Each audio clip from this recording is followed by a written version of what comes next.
Pastor David Vandy, the founder of the Vandy Christian Network. VCN, the Vandy Christian Network, has a vision to bring the gospel truth to all via the internet, the radio, and television, with a focus on social values, faith, restoration, health, and understanding the Bible in the simplest possible way. The concept of faith, that even nothing happens, you still trust God. VCN has a 24-hour radio emission featuring gospel artists from across the continent. Their YouTube are specially designed programs for all audience size, age, and type. The Encounter.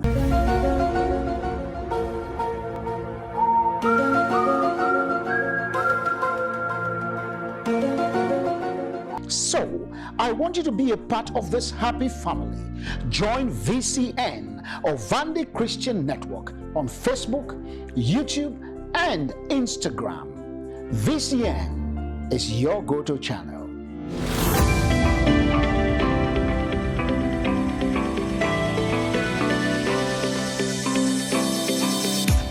Hello and welcome to the Vandy Christian Network. I am Pastor David Vandy, and this is The Encounter.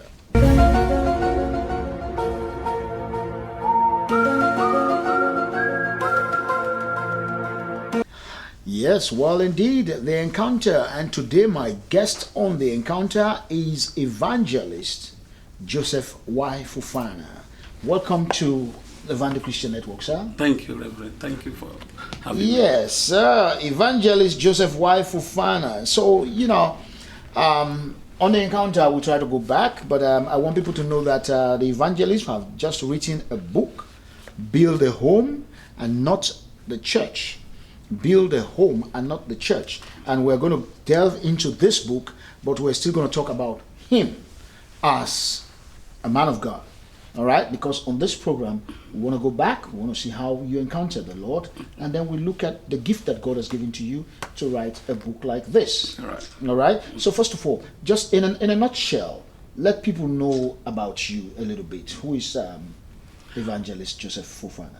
Thank you, Reverend. Evangelist Joseph Fofanah is a born native of Sierra Leone, right away from Konadigo District. Basically, I grew up in Konadigo District. And I was fortunate to come to Freetown and continue my schooling. And today I'm in America. And having grown up as someone with disability, it was terrible and difficult. But I do not give up. So I must push and do what is necessary. And starting working on family affairs is like, my home was terrible. So growing up, hearing your dad and your mom are not seen along, or they are not together. I have to be grown up. I have to grow up to my grandma. It was terrible.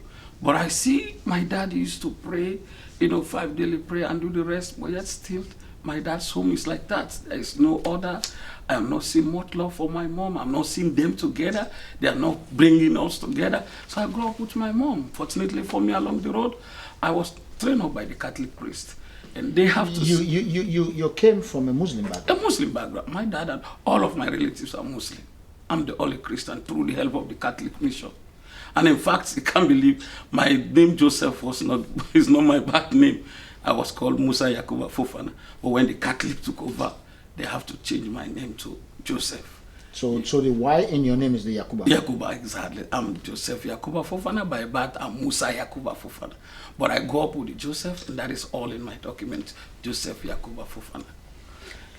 Wow. Okay. So now let's. I want to go back a little bit in your life growing up as a young man in Konadugu. What was life like for you? It's tough. I used to walk 3 miles just inside of primary school. But so before we go into that, yes. Were you born with no. disability? No, I was at 7. It's like a morning I wake up, going down looking for a restroom, and I fell down. Falling down, my grandma has to call people for help. Unfortunately, every part of me have collapsed. So they take me to a nearby traditional healer. They do their best. I was there for a year, trying to stand up, trying to move. But the one thing that shocked me when I was at the traditional healer's house, myself, I dreamt. They came in like they are telling me, oh, we are here to see about, to take care of you. And they started putting something under my leg, and the leg that has the disability. So when I wake up, I started hearing the man, the traditional leader, shouting in the village, oh, they came for Joseph, for Musa, but we returned them back. You guys will hear that, something like that. Though I was small, but I got that experience because I was only there with my grandma. That was witchcraft. That's so they actually came for you. Oh yes, and my dad did a decision that he's going to, quote unquote, he put swear. That is, he's going to do something that whosoever is after me, you know, that individual will not go free. But something happened along the line. You know, even within that, it was not my belief, and I'm innocent. I don't know anything. But what they keep saying, oh, quote unquote, this begin get star, something like that. Because I think the witches or the wicked people, they monitor your star. They see what you may become to be, or who you're going to be in the future. They will try to, maybe according to the beliefs. So when that thing happened, after that 1 year, what happened? Were you able to get up from that bed? And what happened? That's the interesting thing. I tried to move. In fact, I even walk. Sometimes comes in, I walk in normal. And after that dream, it go back to the worst. So basically, I have been there for a year. And after it, the traditional healer said, this is what I can do. You know, I can't do more than that. And I have to lose strength on my left leg. You know, so when the Catholic priest came in, they started taking me to the orthopedic people to do something to my leg so that I can start walking on my, on my own. Exactly. So that's what the Catholic did for me. They took me from Kabbalah right away to McKinney at orthopedic center. I spent some time there with a brother called Brother Snyder, a German, who was helping us to at least, make some exercise and do stuff. And that is how, to this time, I'm moving with life. Wow. Yes. But I'm not born. Well, we thank God. You were not born this way, but it happened along the way, and you did not give up. No way. Because God did not give up on you. And that is where I want to say now. Even though with my disability, I used to walk 3 miles to look for a primary school. But the shocking side of the story, I was not sent to school by my parents. I used to... So, wait. With your disability... Oh, yes. You were walking 3 miles. 3 miles from my village. From your village. To look for a primary school nearby. You did not know that the school was there. You were just going to look. Well, there was no school in my village. There was no school in my village. I have to move because after I told you I left my parents because of my dad is not, my mom is not home with my dad. My grandma has to take me to her village. She took me to her village and I was with her. Now I'm looking for a primary school. So what I do, I be going to the school to see what they do, sitting outside, and guess what? The teacher has to ask me, do you really want to go to school? Because the funniest thing, the pupils will be in class, I'll be outside, as not a schoolboy, but what they are doing if they ask a question, I will answer the question outside the window. Outside the window? The window. Oh my God. And the teacher look at me and say, do you like to go to school? I say, yes. He said, what do you need to do? Tell somebody, or your grandma or whosoever, get you ready so tomorrow you can come to school. And as I'm speaking, all of them that we went to that primary school, never go to secondary school. And some of them that we used to hold my hand to write A, today I'm helping some of them. Wow. Yes, that's how it is. Wow, God is good. Yeah. And the funniest thing, they used to, my colleagues used to rebel against me. Because what I do, I make sure that I wake very early in the morning to go to school so that I will not late. So when I get there earlier than them, they will flog them. If Joseph can be here before time, what you guys have been doing? Because you are disabled. Yes. You are, you are challenged. Yes. And you make more effort than those who... Exactly. So they used to flog them when they come to school late. So what happened when we are... the gang up against you? Oh yeah, when we are going back, they will throw stone on me. You are the one that makes us to be flogged today because you go to school so early and they say we are late and all of us have been beaten, so they will throw stones. They will have the orange sleeve and throw it on me. So that's kind of stuff. So when all this happened, for how long did you go back and forth with that 3 miles to the school and back to... Yeah, it was almost like, I think it's about 3 years before finally the Catholic priest took me to their mission. That is how when I it's almost 4 years going to secondary school. So basically, for me to sit to the Beke exam, so I have to go to the central town of Kabbalah, moving out from my grandma's village. And the Catholic priest asked me to sit the Beke, quote unquote, from 3. So when you sit to the Beke and we started going to school, I sat the Beke when I was in the Catholic mission. But I spent like 3 years in the Catholic mission. Then after the exams, then they attack Kabbalah. I have to move to Freetown. Another challenge starts. So I did my secondary school now at St. Edward's. So you had parents in Freetown? You had families in Oh Freetown? no, I only joined friends. And that is also interesting. I joined only friends, no relatives. 2 of them, I met them in Freetown. And I joined them. Guess what? Within a week, I started babbing people to have living. And not only babbing, I started to organize extra classes for people that are in class 6 and from 3. The guys that I met, I started giving them lunch. Start giving them lunch. That's how I survived in Freetown. I started babbling folks around for 2,000 euros. And I started taking classes for those who are in the NPSC peoples. And Becker peoples. So, and I was attending at St. Edward's, being there for evening class. We are the one that started the afternoon classes at St. Edward's. Okay. So moving from St. Edward's at 6, peoples are waiting for me at 6 to teach them.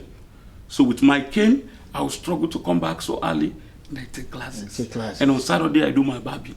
You did not give up? I do not. Nobody to support. In fact, in Freetown, I was having like four places where my clothes are, where I'm sleeping, where I'm taking a shower, where I'm eating. It's all different. It's all different. Wow. It's all different. Whew. To God be the glory. Yes. You know, looking at that, we're coming to the book, okay? Yeah, no. The book is Build a Home, Another Church. Yes. But on the encounter, we try to find out exactly what our guest's journey has been like. Yes. You know, to see where God has taken him from to where he is today. Right. So when the Catholic priest took you in, did they provide you with a home, or you were still out there and just going to school? Well, in Kabbalah, I was in their home. I was in their quarters. Okay, but when the war came to Kabbalah, all of us you went to Freetown, you attended St. Edward's, and that is when you were living with friends. Yes, that is in So Freetown. you sleep in one place, you're closing in one place, and you take your shower in one place. Yes, was in like 4 places because I sleep with friends, and the relatives is where we eat, and the other relative is where my clothes are. So it's like we are all over the place in Kongota. So how do you go to school?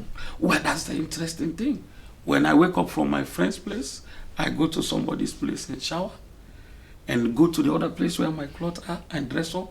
And sometimes I can even use palm oil just to make my skin look light to go to school.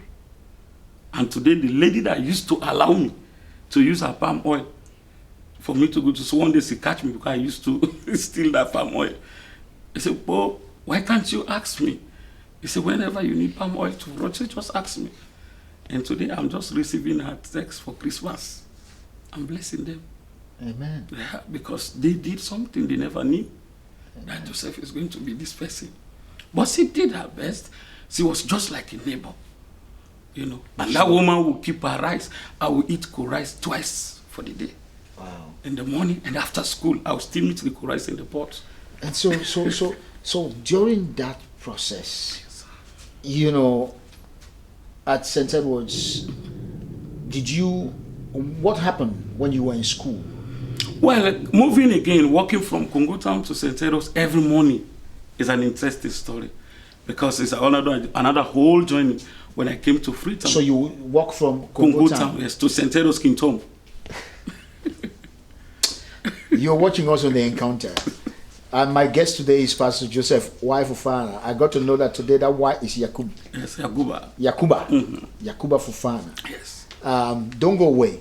We'll be right back, and we have to talk about his book. But that part of the encounter, we're coming to conclude it before we get to the book. I'm Pastor David Vandy, and we'll be right back.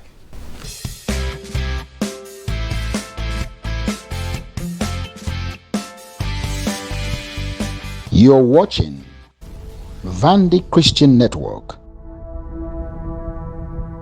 Stay tuned.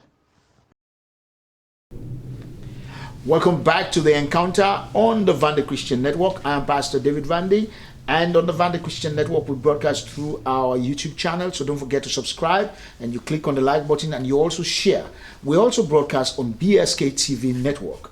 BSK TV Network is a Pan-African TV network that broadcasts across the continent of Africa, and you can also get a BSK TV Network app through your Android or Apple phones or your tablet or your iPad or even your computer, or you can go to mybsktv.com so that you can also watch live what is happening on BSK TV Network. And so Pastor Joseph, now you are in school and working from Congo Town to, that is over 20 miles. Yeah, sure. It's Walking Congo Town Kingdom is what. So how did you become a Christian? Because not because you were going to a Catholic school. I know.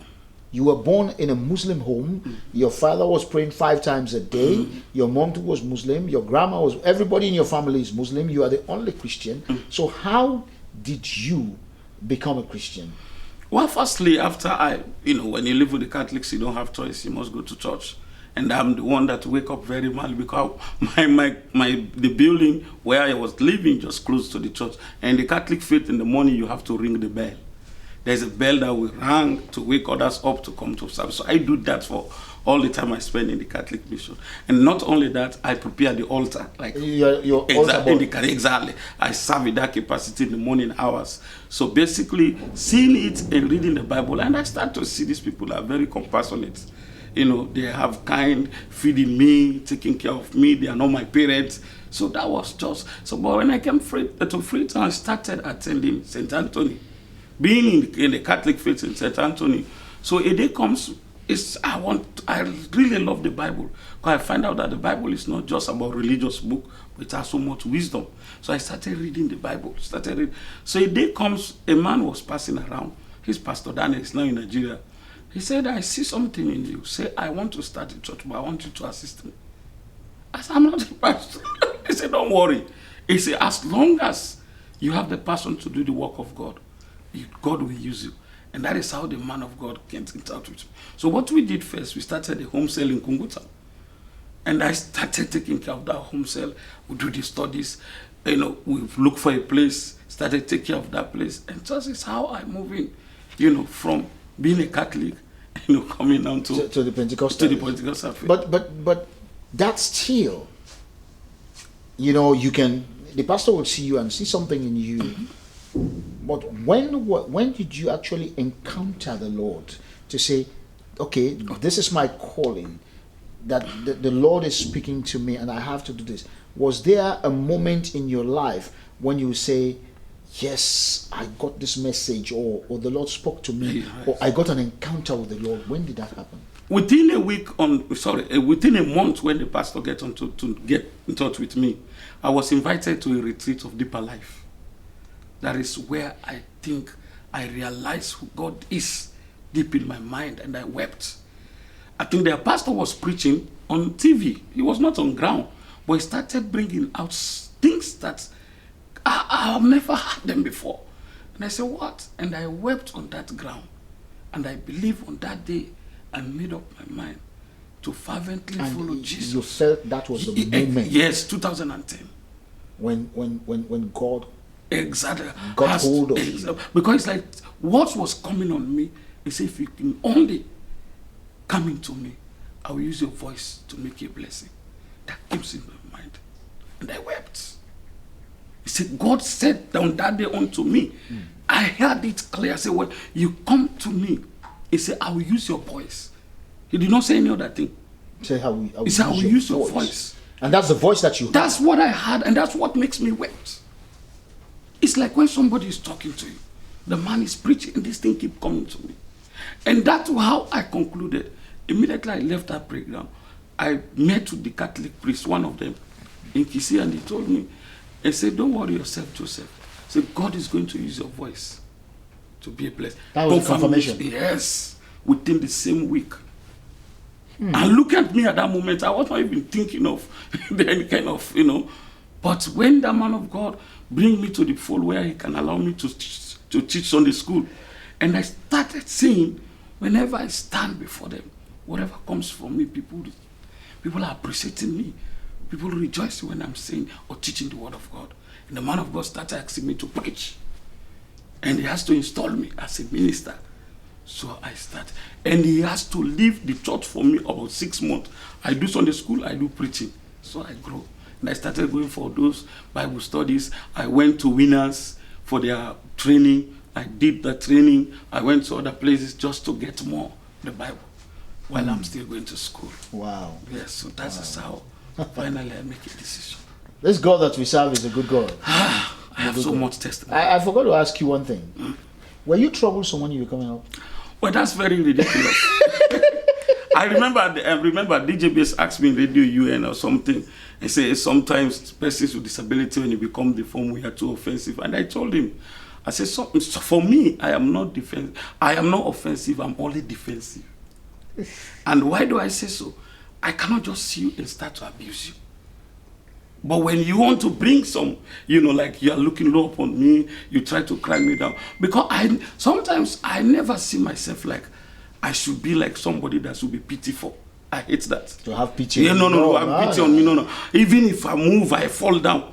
The worst he can do for me is to start saying, hey, boy, start. If you want to help me, thank you. Just help me. Don't start to cry as if, I'm the first. No, I'm not. So I never love that. So basically with that. So, to be offensive and defensive is one thing. Yes. But to be troublesome is another one. Well, were you troublesome? No, I'm not. I'm only defensive. Okay. All right. Pastor Joseph said he was not troublesome. No. He was just defensive. Yes. And when you come and offend him, he will go on. Hey, I'll let you know that. Don't joke with me. That's not the way so good. But we thank God for your life. Right now, you work as a government official at the Embassy of Sierra Leone in Washington D.C. The Lord has done so much. And you're blessing people out there. Oh yes. And now we're going to come to the book right now because this is very, very paramount. That is what we're coming to look at now. The book that Pastor Joseph has written, "Build the Home, Not the Church." Yes. It's going to be our next and final stop. So don't go away. This is the Encounter on the Vandy Christian Network. I am Pastor David Vandy with my guest, Evangelist Joseph Yakuba Fofanah. Yes.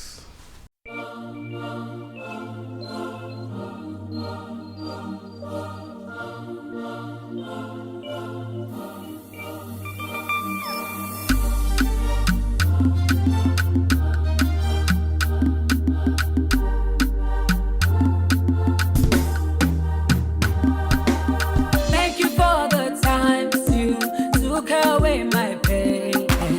Thank you for the times you took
now you, now you,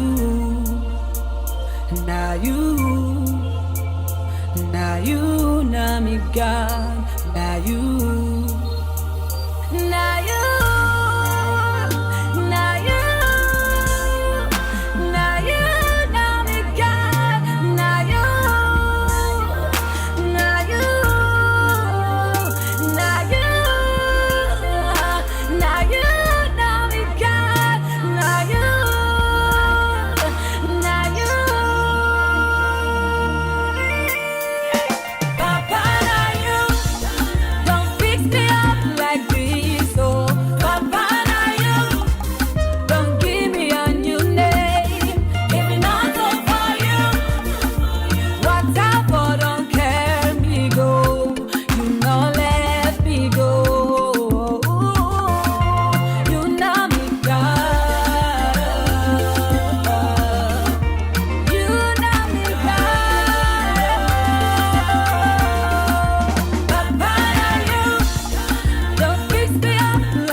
Welcome back to the Vandy Christian Network. I am Pastor David Vandy, and remember, as we broadcast on YouTube, we also broadcast on BSK TV Network. All right, you can download the app and you can watch all our programs. But now it's time for Build the Church and Not the Home. Build the home. Build the home and not the church. Yes, sir. Yes, build the home and not the church. First of all, let me just start right there. Yes, sir. With the title, Build the home and not the church. Tell me about that. Wow. Build the home and not the church is a very interesting phrase. You know, for us as writers, we do believe any abstract should capture the reader. Like telling you now the president is in prison. It's ridiculous. You know, so some folks that cannot read, they can even see it. How can a man of God talk about building the home, not the church? Not the church. Yes, but it's interesting. But what I do here is, I want every reader to understand that the churches are there to correct, train, and bring the word of God to every man. But the home is where we should have the first devotion, where we should have the first God, where we should take as the first church. If the homes are not settled, if the homes are not together, if the homes are not well put together, the churches will be difficult to survive. Now let me just read the goal of this book. Thank you, sir. That you wrote here. Yes, sir. You said the goal of this book, build the home, not the church, is likely to emphasize the importance of focusing on strengthening family relationships and home life as a foundation for personal and spiritual well-being, rather than prioritizing institutional or organizational aspects of religious life. That's so true. That's so true. If we do not prioritize the home, we do not hold the values of the home. And let me bring you back to the foundation of the life. Go to Adam and Eve. When God created Adam and Eve, all he did for them is to place them in the Garden of Eden, to give them a home. That place was a home. And what he told Adam and Eve, he said, take care of this garden, cultivate the garden, improve the garden, do your best to upkeep the home. God spoke to Adam before the coming of Eve. So God never said a word to Eve. So basically, if we men and families, if we are not strengthening the home, they will destroy the garden. If the garden is spoiled, God will ask us out. He'll ask us out because the home is spoiled. Because the home is spoiled. So when Adam and Eve misbehave in the home where God placed them, he asked them out. And what we are seeing today in the churches, the drama we are hearing today, is because the homes are not structured. You see a pastor going to church Sunday morning, he's not talking to his wife. The home is broken. Wow. Pastor going to church Sunday morning, the kids are snowing. They don't go with daddy to church. The home is broken. Pastor don't have devotion at home because of the problem with the wife. So how can we preach the gospel? In a country like where we find ourselves, the United States. Exactly. You are in your home, and the kids want to have their own way. That's it. But trust me, where there is structure, they follow steps. They follow steps. Okay. So now we're talking about the family. We're talking about the home. Yes. Now let's talk about the foundation. Thank you. Okay. The foundation of the family, like you said here, the foundation of the home, according to various philosophical, religious, and cultural perspective, is multifaceted. All right. Now you say there should be love and affection. Correct. There should be communication. There should be mutual respect, trust and honesty, shared values and belief, roles and responsibilities, boundaries. Yes. And there should also be quality time together. There should be adaptability, flexibility. Accept each other. Yes. Yeah. And support, because that is very, very paramount. Exactly, sir. Support. You are a man of God. Okay. Let's say you are in your home with your family, and your own calling is not supported by your significant other, whether it's your husband or your wife. All right. Maybe it's the woman that is the pastor, but that role is not getting the support from the spouse. How would you handle that? Thank you. Let me go back to scripture or a little bit to the Bible. We all know that women are created to what? To help men. You see, they are helpmates. Women are supposed to be supportive. Their purpose is to come and be a helper, a helpmate to a man. And secondly, women are not here to compete with us. They are here to complete us. Women should know that. They are not here to compete with us. Yes, but they are here to complete us. Yes. That where we cannot perform well, they're supposed to come in. So when you have a vision and your woman is not supportive, then you have to do something before moving on with that vision. And the thing you what are you supposed to do? One thing you need to do is to make her understand her purpose in the marriage. And that is where you may bring in the pastors or neither godmothers, because if you marry, there must be people who witness your marriage. And the woman you need to spell it out. That, madam, this is my vision. And if you want to run with me, you must run in my vote. You can't run in another vehicle and you say we are together. Because relationship itself is about teamwork, supporting each other. So that is what you need to do first before you move on with your vision. Because if you have a partner who cannot be supportive to your vision, that vision will not have life. And one thing I tell people, when you pass your vision pass, you are a failure. When you pass. Yes, and your vision pass. For instance, if what I am doing, if I started the church and I pass away, the church closed, I was a failure. Because you did not bring up all the people that can no one that mentors, no one that take after. Because your vision is supposed to be something generational. It should not just be like today. So we're talking about this book, yes, Build a Home and Not the Church. So are you trying to say here some people focus, like pastors, focus more on the well-being of the church, yes, and forget their home? That is very dangerous, and it is killing churches. In fact, Jesus said, the church is mine. He said, love your wife. And I said, I love the church. That's the Jesus. But we sometimes love the church more than we love our homes. You don't have time to your wife. You run all over the place in the name of delivering people, setting people free, and your home is not together. I think I told people sometimes, even if you dress up man of God Sunday morning and your wife says, honey, I need you, please call the assistant pastor to preach.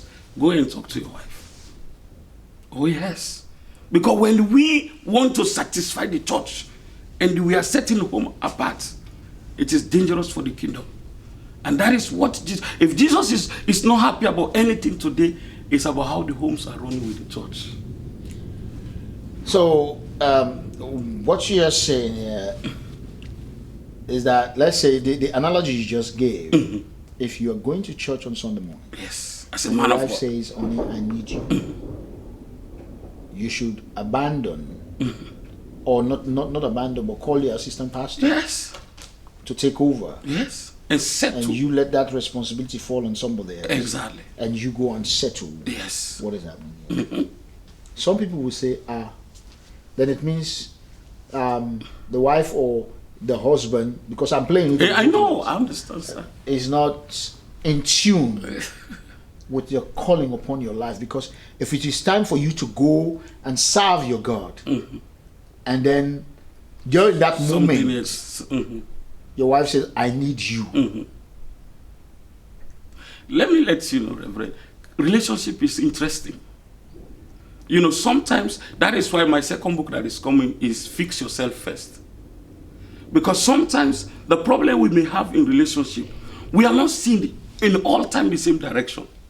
Some maybe your partner just want to do that to test, you know, how far you can make some sacrifice for her or for him. People do try relationship, especially when they see things like, for instance, you as a man of God, a woman of God, your focus has been lost from the home. Maybe your partner wants to draw your attention back. You should ask questions. And that is why in relationship, the most important thing I advise people, let us learn to ask each other questions. So if they notice that, should it be done at the time when you are going to serve? Well, it can happen at any time. It can happen at any time. When your partner will say, honey, we need something to talk about. There's something that I'm bringing up. Let's sit and talk about it. Because one thing I always say, Reverend, if your wife or your partner is happy, the kids are happy, guess who will be happy next? It's God. So if you are sad, your wife is sad, your children are sad, God is sad with that family. He's not happy with you. Yes. So if you do your best to hurt your wife, not to make her happy, how can you be driving different vehicles as partners and you're going to church? And you are preachers, you are head in the church just because of little bit of misunderstanding. Can't you solve it? Jesus tell them, say, go first. If your wife is synonymous of late going, and you have to be... That has to be structured. That is why we have principles. That has to be structured. Honey, we're supposed to leave 9 o'clock. Don't allow to leave after 9. Do all you can so that we'll leave 9 o'clock. 9 o'clock. Structure. And that does not happen. What are you going to do? No, that's the structure. You will have to work on it. The responsibility of man is to be the foundation, not even the, how you call it, the head of the family. No. So how can the family, because from the book you also talk about the power of the home over the church. Explain that to me. How? The homes, there's a lot of power of the home over the church. Listen, what we are seeing in the churches today is coming from the homes. Most of the people that are misbehaving in churches are from homes.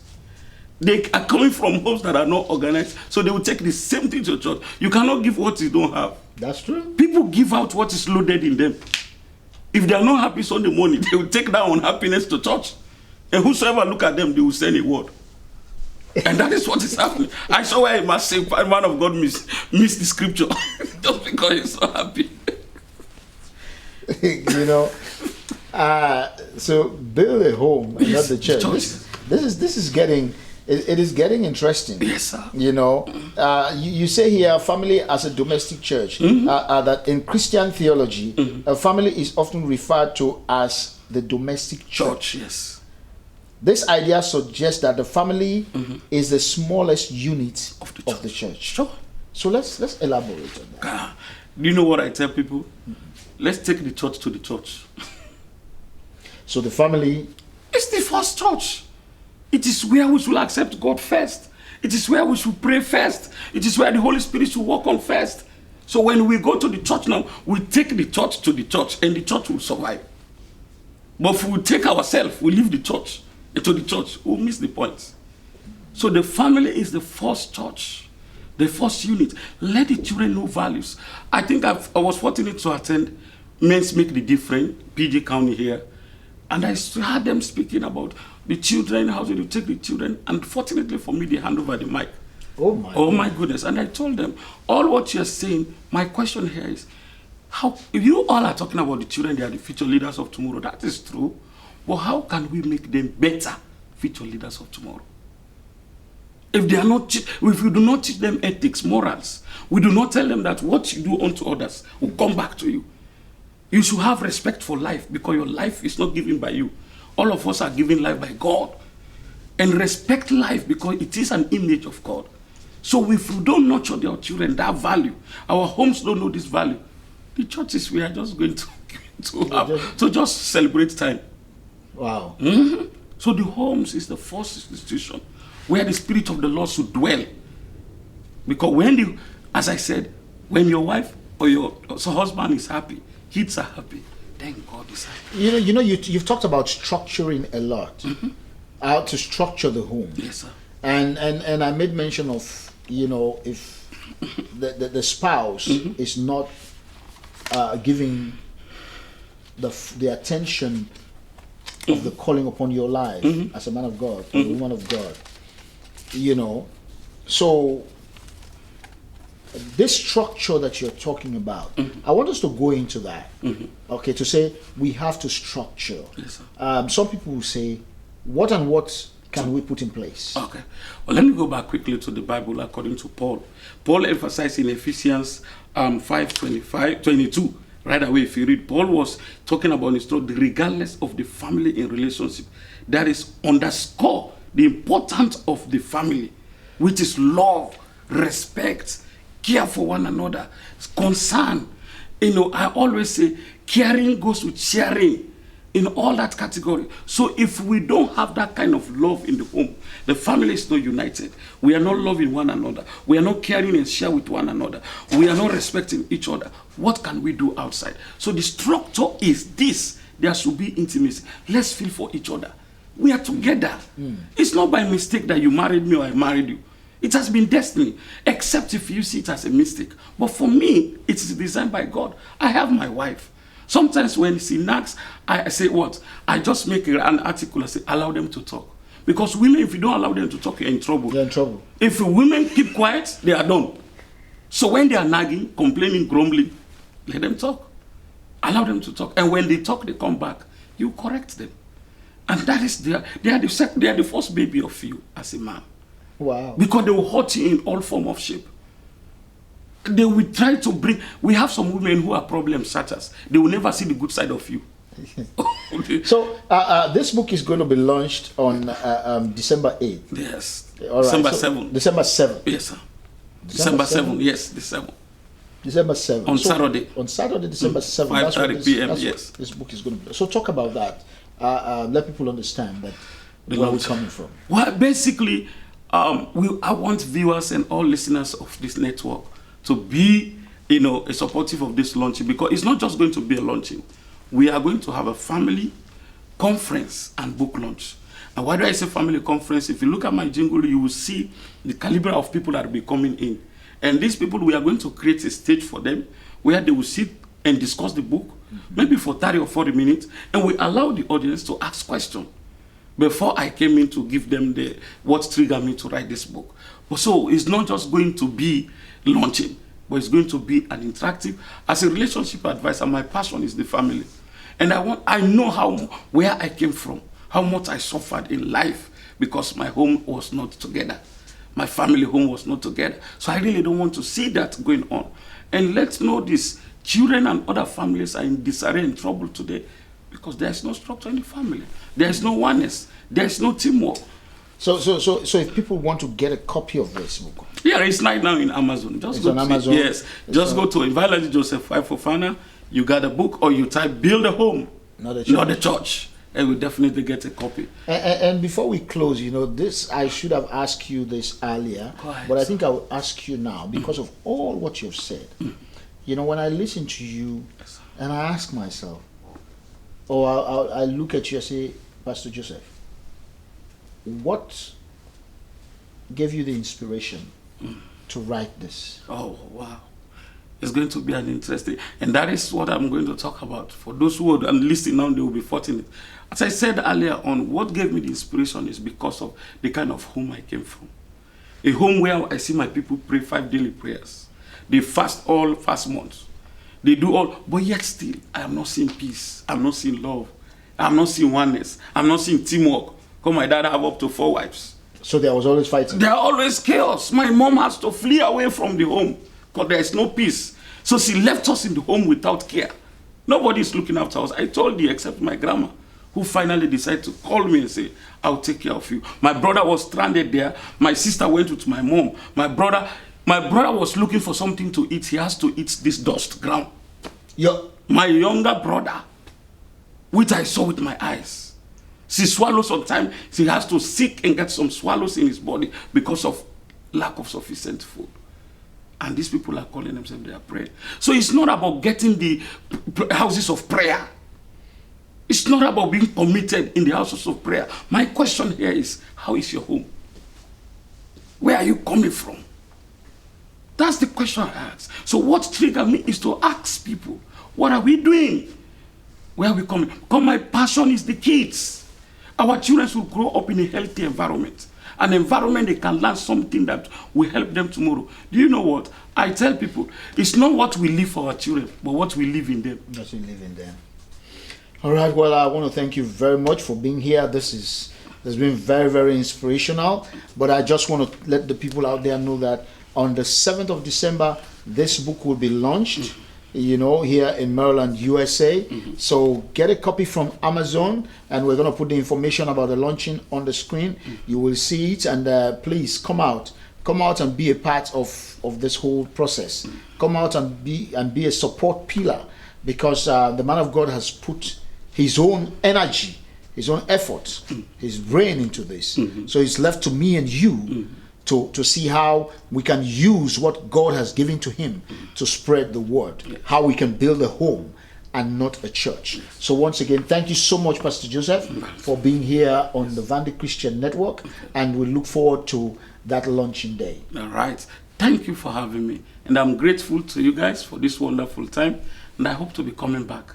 And Definitely. By the way, I'm Evangelist Joseph Fofanah.